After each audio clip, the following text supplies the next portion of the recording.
एक राजे अध्याय 14। त्या समयी यराबामाचा पुत्र अबिया आजारी पडला। तेव्हा यराबाम आपल्या स्त्रीस म्हणाला, चल, तू यराबामाची स्त्री आहेस हे कोणास ओळखिता येणार नाही अशा प्रकारे वेश पालट आणि शिलो येथे जा। जो मजविषयी बोलला होता की मी या लोकांचा राजा होईन, तो अहिया संदेष्टा येथे राहतो। तू 10 भाकरी, पुऱ्या व मधाची कुपी बरोबर घेऊन त्याचकडे जा। मुलाचे काय होईल ते तो तुला सांगेल। यराबामाच्या स्त्रीने तसे केले। ती निघून शिलोस अहियाच्या घरी गेली। अहियास दिसत नव्हते, कारण वृद्धपणामुळे त्याची दृष्टी मंद झाली होती। परमेश्वर अहियास म्हणाला, यराबामाची स्त्री आपल्या मुलाविषयी विचारण्याकरिता येत आहे। तो आजारी आहे। तू तिला असे असे सांग, आपण कोणी दुसरी स्त्री आहो असे सोंग करून ती आत येईल। ती दारापाशी येत असता तिच्या पावलांचा आवाज ऐकून अहिया तिला म्हणाला, यराबामाच्या स्त्रिये, आत ये। आपण दुसरीच कोणी आहो असे सोंग तू का करीतेस? तुला काही दुःखाचा संदेश सांगणे मला प्राप्त झाले आहे। जा, यराबामास सांग, इस्रायलाचा देव परमेश्वर म्हणतो की मी तुला लोकातून निवडून उन्नत केले।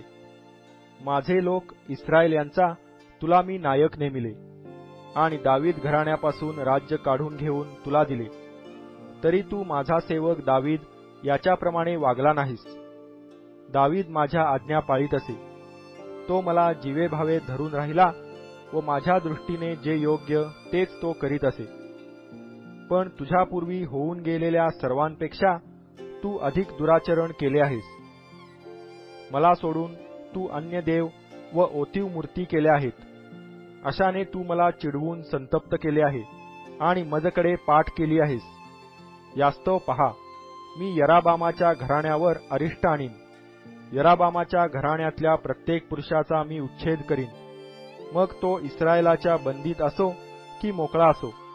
ज्याप्रमाणे शेण अगदी साफ निघून जाईपर्यंत काढून टाकितात, त्याप्रमाणे मी यराबामाचे घराणे काढून टाकीन। यराबामाच्या घराण्यातला जो कोणी नगरात मरेल त्याला कुत्री खातील, व जो कोणी रानावनात मरेल त्याला आकाशातली पाखरे खाऊन टाकीतील, कारण परमेश्वर हे बोलला आहे। तर आता उठ, आपल्या घरी जा। तुझे पाय नगरात पडताच तुझे मूल मरेल। सर्व इस्रायल त्यासाठी शोक करून त्याला पुरितील। यराबामाच्या घराण्यात त्यालाच काय ती मूठमाती मिळेल, कारण इस्रायलाचा देव परमेश्वर याच्या संबंधाने यराबामाच्या घराण्यात त्याच्याच ठाई काहीसा चांगुलपणा दिसून आला आहे। मग परमेश्वर इस्रायलांवर असा राजा स्थापील की तो त्याच दिवशी यराबामाच्या घराण्याचा उच्छेद करील। मी काय म्हणतो, आताच तो स्थापिला आहे।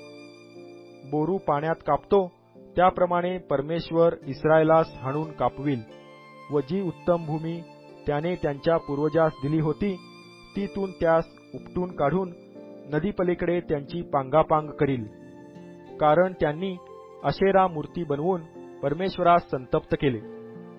यराबामाने जी पातके स्वतः केली व इस्रायलांकडून करविली, त्यामुळे परमेश्वर इस्रायलांचा त्याग करील। यराबामाची बायको निघून तिरसा येथे आली।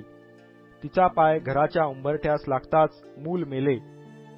परमेश्वराने आपला सेवक अहिया संदेष्टा याच्याद्वारे जे वचन कळविले होते, तदनुसार सर्व इस्रायलाने त्याला मूठमाती दिली व त्याचसाठी शोक केला। यराबामाने इतर कोणत्या गोष्टी केल्या, युद्ध कसे केले व राज्य कसे चालविले, या सर्वांचे वर्णन इस्रायलांच्या राजांच्या बखरीत केले आहे। यराबाम 22 वर्षे राज्य करून आपल्या पितरांजवळ जाऊन निजला, व त्याचा पुत्र नादाब हा त्याच्या जागी राजा झाला। इकडे शल्मोनाचा पुत्र रहबाम हा यहुदावर राज्य करीत होता।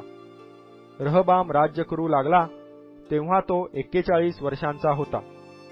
आपल्या नामाची स्थापना करावी म्हणून परमेश्वराने सर्व इस्रायल वंशातून यरुशलेम नगर निवडले। तेथे त्याने 17 वर्षे राज्य केले। त्याच्या आईचे नाव नामा, ती अम्मोनीण होती। परमेश्वराच्या दृष्टीने जे वाईट ते यहुदाचे लोक करू लागले. त्यांच्या पूर्वजांपेक्षाही त्यांनी जी अधिक पातके केली, त्यामुळे त्यांनी परमेश्वरास ईर्षेस पेटविले. त्यांनी प्रत्येक उंच टेकडीवर, प्रत्येक हिरव्या झाडाखाली उच्च स्थाने, स्तंभ आणि अशेरा मूर्ती स्थापिल्या. त्या देशात पुरुषगामीही होते. ज्या सर्व राष्ट्रास परमेश्वराने इस्रायलांसमोरून हाकून दिले होते, त्यांच्या अमंगळ कर्मांप्रमाणे हे करू लागले. रहबाम राजाच्या कारकिर्दीच्या 5व्या वर्षी मिसर देशचा राजा शिशक याने येरुशलेमेवर स्वारी केली. त्याने परमेश्वराच्या मंदिरातील व राजवाड्यातील सर्व भांडार लुटून नेले. शल्मोन राजाने ज्या सोन्याच्या ढाली केल्या होत्या त्याही त्याने नेल्या.